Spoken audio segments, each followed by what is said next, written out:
Welcome back to an episode of the Jag Bros. This is Joey Raymond here with my two older brothers, and we are here celebrating a Jacksonville victory, a game win at home to open up the season of 2025. Super exciting to have a W after a terrible season last year.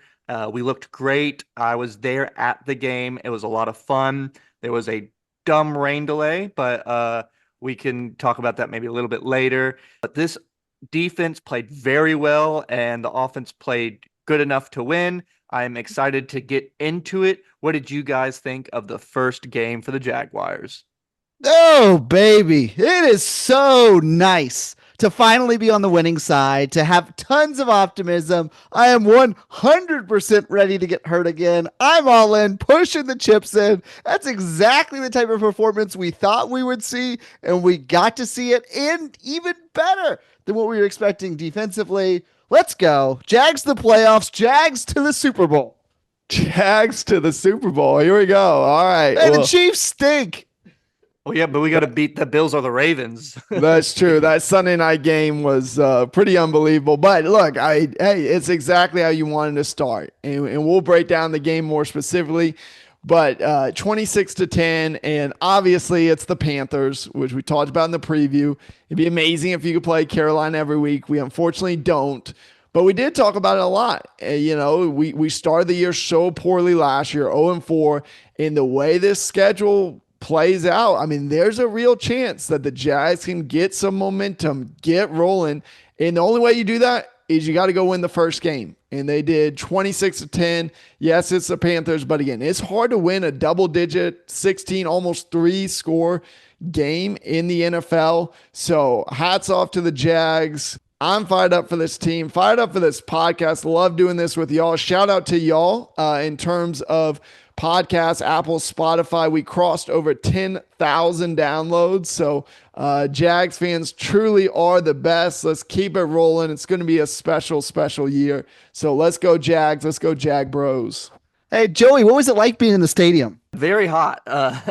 It was humid, but the Jags home side was almost completely sold out. The energy was definitely alive and well for the game.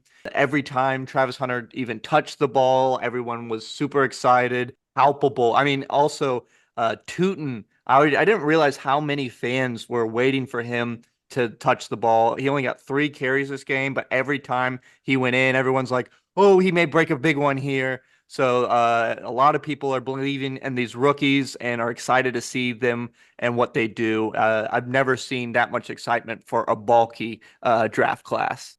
All right, well, let's pass out some game balls. It's always great to get to pass out game balls when they win. If you didn't get the chance, go and look at Jags social media. Shad Khan was fired up. He gave the game ball to Liam Coen, who is 1-0 and the only NFL head coach for his career who is undefeated. So let's see if he can keep that rolling, keep the Jags winning. Hey, I mean, JT's already calling the Super Bowl. Maybe it's going to be a perfect season. But JT, get us started on offense. Who do you want to give a game ball to for the Jags offense? Oh, it has to go to my boy Etienne. He's somebody I've consistently been pretty high on this offseason. I know, Joey, you've been more on Team Tank.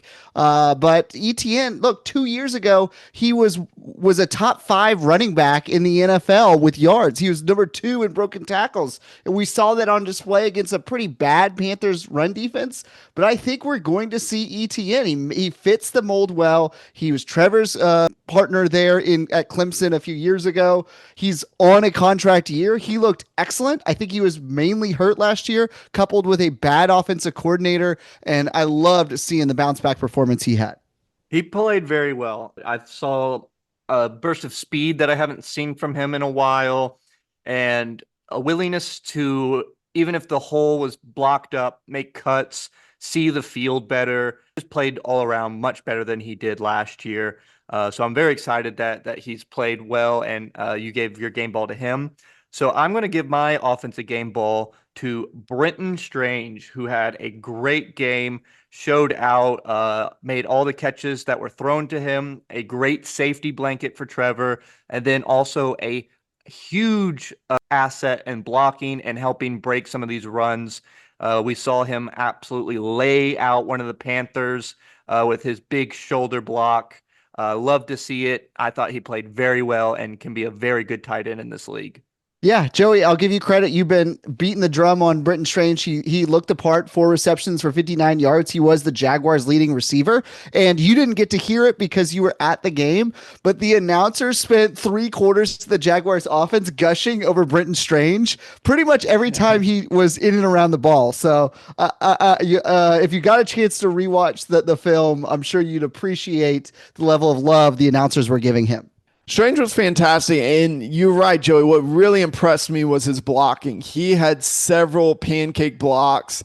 The one that the NFL reposted and posted on Instagram and X was just awesome. It just absolutely annihilated the Panthers guy. Props to the guy for getting up, but Strange had some massive blocks, and so if he can keep that up where he's a good receiver and can be a huge benefit in the blocking arena for the Jags, for Trevor. And speaking of blocking, mine has to go to the offensive line. Yes, they had a lot of penalties, but zero sacks. That's a hot take, Jack, on the offensive line getting the game ball. No, well, here it is. No, so zero sacks. I wouldn't say that. Yeah, they had a penalty every other play, it felt like. They but 3 holding sacks. calls. That's not outrageous. It's a lot, and they can clean it up, but let's not jump to they weren't that good. They were actually really good, and especially Panthers also have a horrible pass rush, so it's not like they were playing. Yes, but you could say that about their coverage and a lot of things too. So here's what I want to say. So 0 sacks allowed. The Jaguars had the lowest pressure percentage given up across the NFL. Yes, they did have some holdings, but some of those, one was on Johnny Munt, one was on De'Ami Brown. So some of those were not on the offensive line.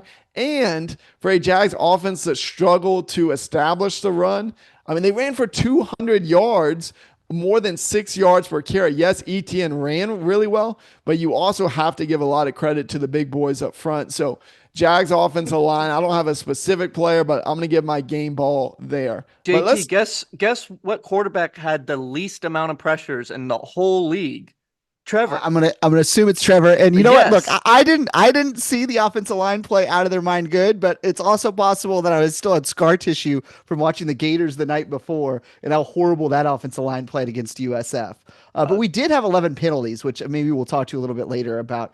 A lot of that could be cleaned up, but I felt like they had either some false starts or some other things that set us down in the sticks, especially those first couple drives. They didn't have any false starts. A lot of holdings, and as Jack said, it wasn't all on the offensive line. We had the intentional grounding. It was Trevor. He needed to throw that away earlier.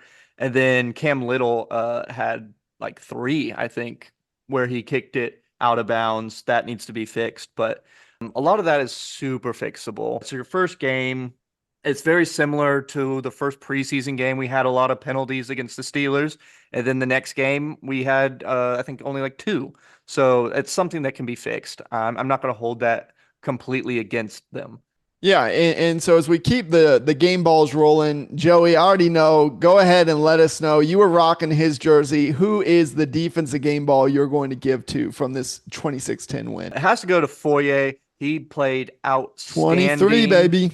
He had an interception, a forced fumble, a lot of tackles, was all over the field. Him and Jourdan Lewis have been the captains of that defense, and I think he played incredible, and I just see a great season for him coming. You know, it's crazy to say that there's multiple defensive players, considering how low we were going into this year, but my favorite guy was Eric Murray. That dude was everywhere. He has potential to be one of the best safeties Jacksonville's had in the last 10 or 15 years, which is probably not saying much, but he looked excellent out there. He was involved in the pass breakup that led to the first interception. He was involved in a number of plays. He just looked the part as safety, and it was great to see that we didn't have to roll out Savage or some of the other safeties that we've had to roll there. He looked really good. He was very good. There was a pass breakup where I wanted to give him a shout out because it was a picture perfect of how to hit a wide receiver without drawing a flag, where he caught it and he put perfect timing, his shoulder pad on the ball, power drove through him and absolutely knocked it out of the way. And there wasn't even a sniff of a flag. It was perfect textbook how to hit a wide receiver without getting a flag and getting the pass defense. Well, one more game ball. Joey, you already mentioned him. It's got to go to Jourdan Lewis. The Jags defense last year, we've talked about it a ton. They only caused 8 turnovers in terms of defense, 9 total turnovers last year. Well, the Jags had 3 defensive turnovers, which means if you just keep that pace, you already hit last year's total by week 3. But they also had 2 turnovers on down. So 5 times you're essentially turning over the ball. That's what Coen was the most fired up when he got into the locker room celebrating. It was all about the run game, running for over 200 yards. He says 3 turnovers defense, 2 turnovers on down. Jourdan Lewis had that fumble recovery, and then he had the interception to close out the game. Yes, again, it's important to note Bryce Young looked really, really bad. Panthers offense looked bad. You're going to see very, very much better offenses coming up soon, but it's worth celebrating because the Jags secondary was so bad last year, and we would get torched even by guys like Bryce Young. So having a game where you made Bryce Young look terrible, well, a lot of that has to do with the newcomers like Eric Murray, the captain of the defense, and Foye Oluokun, then another captain in Jourdan Lewis, bringing the energy, bringing the fire. I loved how he tweeted Sunday night. He's like, man, Foye Oluokun, you're an all-pro. And so he's already hyping up his guys. So was great to see him have a huge day playing cornerback out of the slot for the Jags. Let's dive in a little bit more to the Jags offense at this point. So the Jaguars had 378 total yards. Jack, you already mentioned 200 rushing yards, 178 passing yards, 5 for 12 on third downs, but more importantly, 2 for 2 on fourth downs. Great seeing us be clutch in those moments. Only 2 punts for the day. What are you grading the offense for the Jaguars? And then let's zoom in more specifically on Trevor. 178 yards, 1 touchdown, 1 interception, as well as 4 carries for 12 yards. What did you think of the offense, and what did you think of Trevor? I thought the run offense, I thought they played outstanding. 200 yards is incredible. The running game was great, but the passing game had a lot to be desired. I thought Trevor played actually quite poorly. There were missed opportunities, missed throws. There were little screens that he was missing. All you got to do is throw it 3 yards to Travis Hunter, and he's throwing it in the dirt. He's missing wide open guys. He had a bad third quarter. Even Liam Coen called him out for how bad the third quarter was.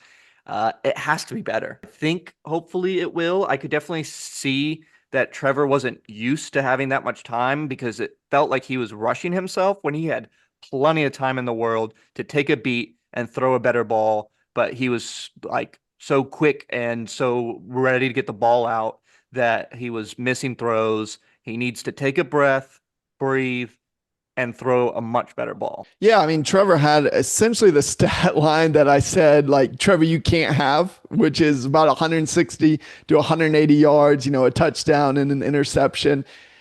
Trevor was Trevor in this game. And I don't know that I would go so far as to say it was poor, but I agree in terms of it's got to be better. Again, I get it's a new offense, and all the announcers talked the whole day about how much he's changed its footwork and how it's cleaner and crisper. That's good. Like, keep that up. But you've got to be better. 1 out of 7 in terms of getting the ball to Brian Thomas Jr. And I know some Jags fans are already freaking out. It's week 1. It's overreaction season. It's BTJ, not the same superstar. It's Travis Hunter to strike. No, BTJ's fine. He's going to be great. I have 0 questions about that. But you need to make sure that when you have a star or potentially superstar receiver, that you're getting completions to him. He can't in the game with only 1 catch. And we saw this with a couple star receivers. So he just left too much meat on the bones too often, especially in the third quarter. When you had the opportunity to go put the game away, he didn't. And he's got to take that next step. If the Jaguars are ever going to get to the upper echelon of being the Super Bowl contender, it only happens when Trevor takes the next step of being in that upper echelon, because the AFC is stacked at quarterback. Justin Herbert had a phenomenal game for the Chargers, throwing over 300 yards. And there are just a ton of great quarterbacks. Look at what, Allen and Jackson did Sunday night, just tearing defenses apart. Trevor is nowhere near that, and he's got to start getting better week after week after week. So week 2 is going to be very, very big. So go ahead and subscribe. Get ready for that preview because the Bengals also have a porous defense. And Trevor, if we're going to win, has got to be better than 178, a touchdown and a pick. So I'm going to be slightly more optimistic on this. Watching this game, I agree with everything. Look, there's wide open receivers at times that he airmailed, but you also have to remember Trevor. Trevor is a guy who really hasn't played since the end of October last year. He took off the entire second half of the season. And then, oh, by the way, right before that, he was 2-12 in the last 14 games as a starter. Like that does something to you mentally. Like you're getting sacked, you're playing poorly, your team's underperforming. Mentally, that's really, really hard to just shake off the next time you're on the field. And yeah, I think he did not look perfect. He certainly did not look crisp at times, but it's possible that some of that he just needed to see the ball go through the hoop a couple of times. It's possible he needed to just like see a win to not be running for your life every single time to be able to complete some of these passes. And it's unfortunate because even the interception that he threw when he was targeting really Travis Hunter, like that's not his fault. I mean, J.C. Horn made like one of the incredible plays as a defensive back. That's amazing. I mean, his hips were facing one way. By the time the ball's in the air, he's already switched his hips and then somehow makes a leaping one-handed catch that if that was anybody other than J.C. Horn, that may even be a touchdown to Hunter in that sense. So now all of a sudden you're talking about 240 and 2 touchdowns with 0 picks. Like it's a completely different conversation if J.C. Horn doesn't make an all-pro type of play. So and likewise, J.C. Horn was for the most part matched up on BTJ. So I am not pushing the panic button. One other thing I'll call out about the offense that I loved and that we have not seen in Jacksonville for a very, very long time. And it's the fact that Liam Coen schemed up plays and schemed up points. That end around touchdown to BTJ, that was all scheme. Like the fact that he was able to walk in there. I don't think he was touched on the end around handoff there from the 9. From the 9-yard line, that felt like the Jaguars had like a 20% chance of scoring last year. And so to be able to execute that play, to be able to go 2 for 2 on 4th downs, that is manufacturing points and manufacturing and making it easy for your quarterback and your offense to move the chains. Oh yeah, he could have scored from not 9 yards, but from 98 yards. Like there was no one even close to him. We overcame penalties. Last year, if we had one holding call, that drive was over. There was no way we were getting a 1st and 20.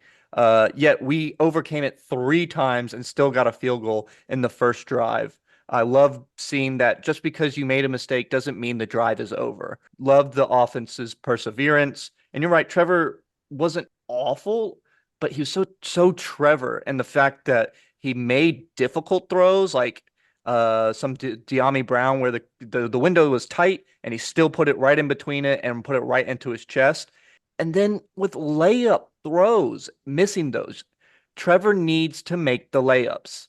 That is what's holding him back. If you can make the layups, he's got the talent and the ability to make those tight throws, but you can't miss layups. That is what's holding him back. And if he can find it in him to not miss those just easy, wide open passes, then he'll be great. Two more things in the offense before we shift over from the defense for me. Number one, we chronicled this during the preseason, but Trevor threw the ball all over the field. There was middle of the route passes, there's seam passes, there's all sorts of route combinations that made sense. It felt like we had a very good knack for when to call a pass, when to call a play, to a run. So that was certainly an improvement from last year. But then the other thing, I don't know if you guys saw this in the first quarter, but my boy LeKent Allen, I know most Jaguar fans are excited about Bashul Tootin, but I'm telling you, I was more excited about him when we drafted him, and I thought he looked great in as a 3rd down back. He caught a pass. He had a nice little run there. I would not be surprised if we see him as more of the 2nd back over Bashal Tootin, particularly because of his ability to catch the pass, which I think is a staple in Liam Coen's offense. Which Well, I mean, let's go ahead and say it. So we are recording this Tuesday. Tank Bigsby has been traded. So clearly, and one of the guys, JT, to your point, Coen bragged on celebrate was LaQuinn Allen. He is the best pass protecting, pass blocking running back in the room. Very good receiver. He mentioned, and I need to look it up. Someone correct me in the comments or something, but he said LaQuinn Allen, which I know he had over 500 receiving yards, which is huge. But he said he either was number one in terms of receptions or receiving yards in all college football for running backs last year, which is awesome. So I think going forward, the Jags running back room, Joey, you and I broke this down on a YouTube video that y'all can check out on our channel too. But it's going to be Etienne as 1, and then 2A and 2B, Tootin and Allen. So the Jags love the running back room. We do too. I wanted to give 2 more shout outs on the offense, which is Dyami Brown.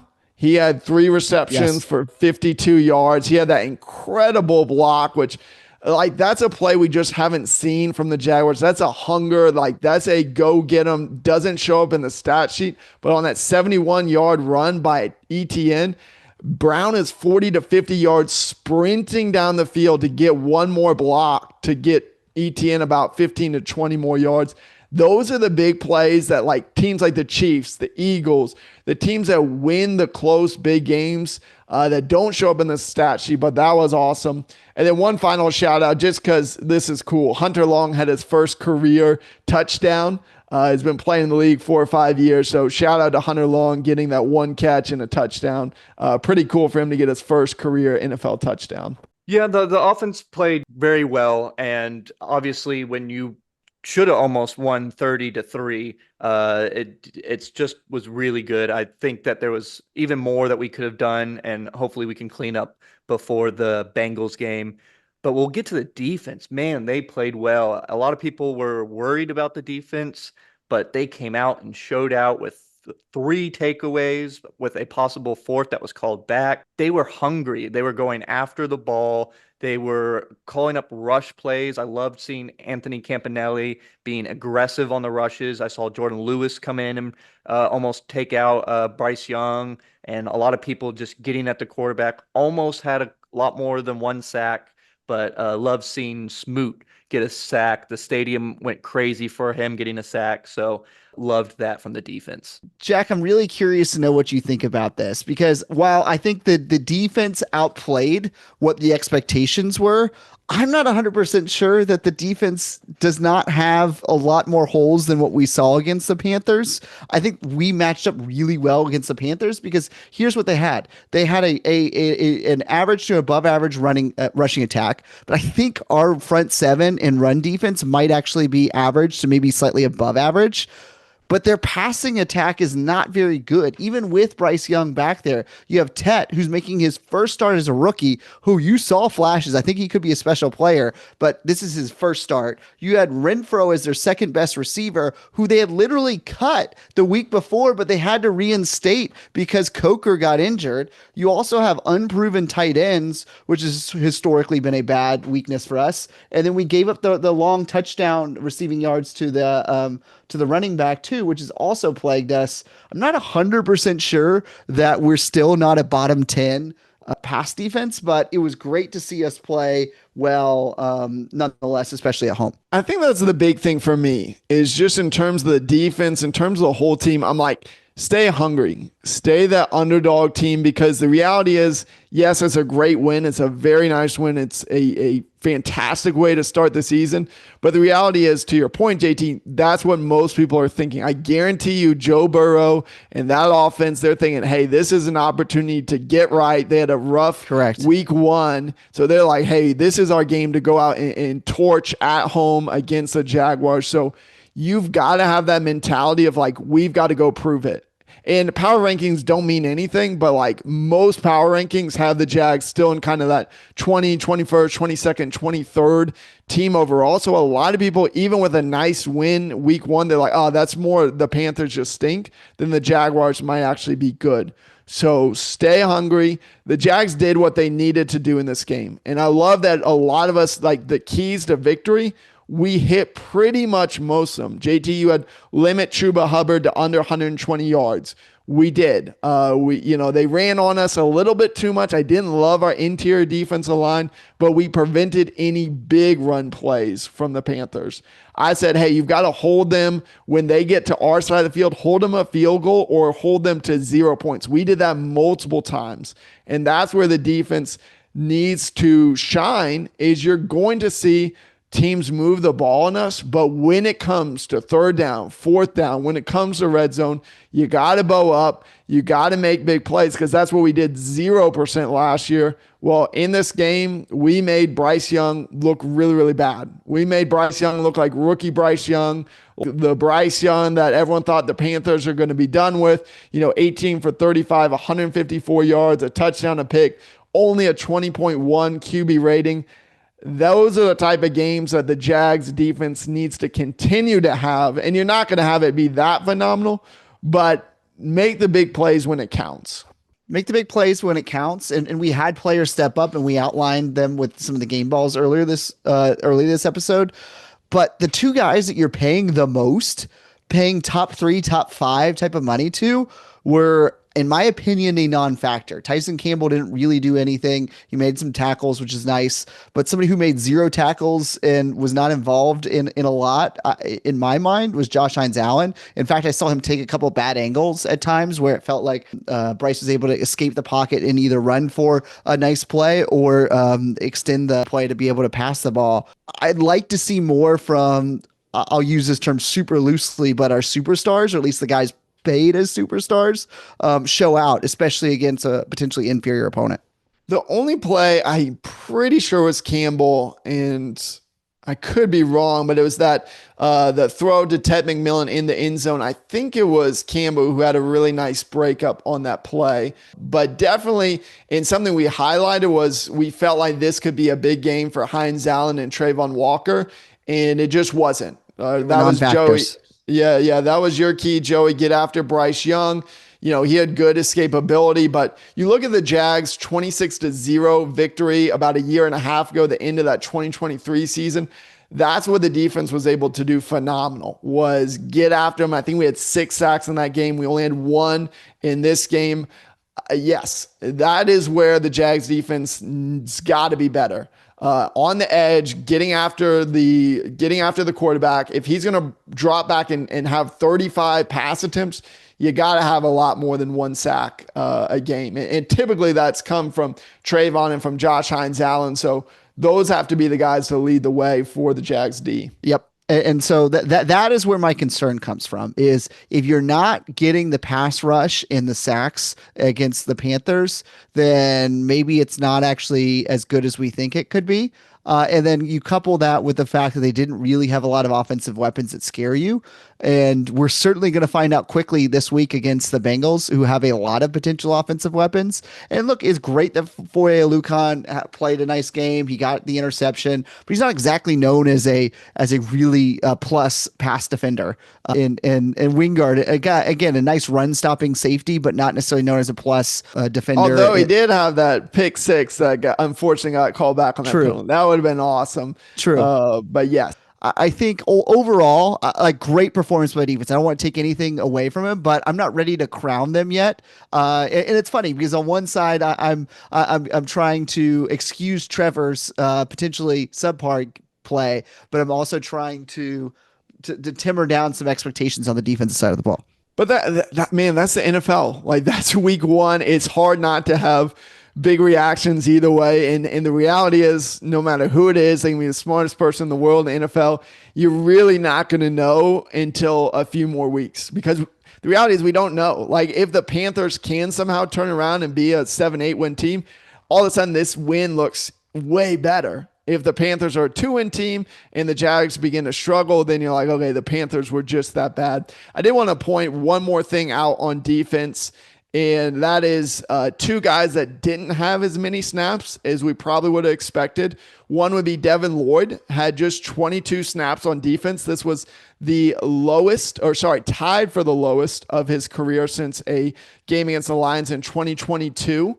So that's just something to watch. The Jags did not pick up his 5th year. He is technically in a contract year. Obviously, Gladstone has been moving on from a ton of the bulky boys, trading away Bigsby. I'm not saying Devin Lloyd is going to be traded, but that could be something to watch, Jags fans. And then the other one was Travis Hunter did not have a ton of snaps. He had 6 snaps on defense. Coen talked about that afterwards. He said just with some of the injuries and missing about 10, 11 days of practice, he expects that number is just going to keep going up and up and up. So if you miss, seeing Hunter play both ways as much as we thought he might, let's kind of monitor and see what that looks like week 2, week 3, week 4, because he's certainly going to play more on defense, which hopefully is going to help the Jags secondary. And so any other final thoughts on the Jaguars before we zoom out a little bit and talk about other week 1 action that could be impacting the Jaguars moving forward? No, other than just to say again, I would not overreact one way or the other. I think some Jags fans are saying, it's just it's a good win. You started how you wanted to start. 26-10 is a very nice win in the NFL. Yes, it's the Panthers. And you look at the next couple games, I'm just saying they're very winnable. The Bengals have massively struggled in these first couple weeks. For whatever reason, they can never get off to a good start. The Texans didn't look great against the Rams. That could be a winnable game. And then Joey, you texted us that George Kittle's going to be out week 4 against the 49ers. So if you can find a way to go 3-1 or dare I say 4-0, I mean, the hype train would be blowing up in Jacksonville. And oh, by the way, week 5 is in Jacksonville against the Chiefs, who also looked beatable. And the fact that Raji Rice will still be out that game, I'm pretty sure. So that could be huge. And one little teaser before we'll break down the Bengals-Jaguars game later on this week. But hey, the Bengals have actually dropped 6 consecutive week 2 games dating back to 2018. So could we make it 7? That would be something that we'll break down here in the future. Jacksonville right now is tied for first in the AFC South. The Texans and the Titans both losing. The Colts getting a decisive victory with Daniel Jones at home against the Dolphins. How much of that is just the Dolphins potentially being the worst team in the league? TBD. But I don't think many people thought we'd see the Jags and the Colts at the top of the AFC South race, and 2 of the more higher scoring teams in week 1.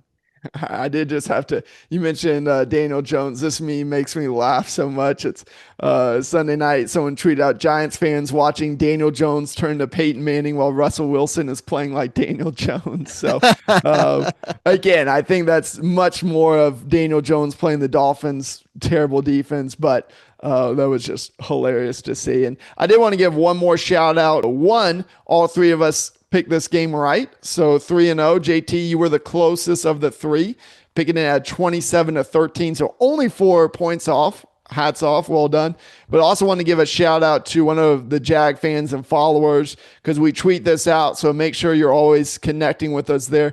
Duuuval T87 was the closest of all Jags fans that interacted with us. They had 27-10 Jags. So 1 point off. Hats off to Duuuval T87. We'll continue to give shout outs to what we believe are the best fans in the world, and that's Jacksonville Jaguars fans. Well, Jags fans, let's wrap up this episode. It's been a fun one. Victory formation here in week 1. Signing off. Duuuval.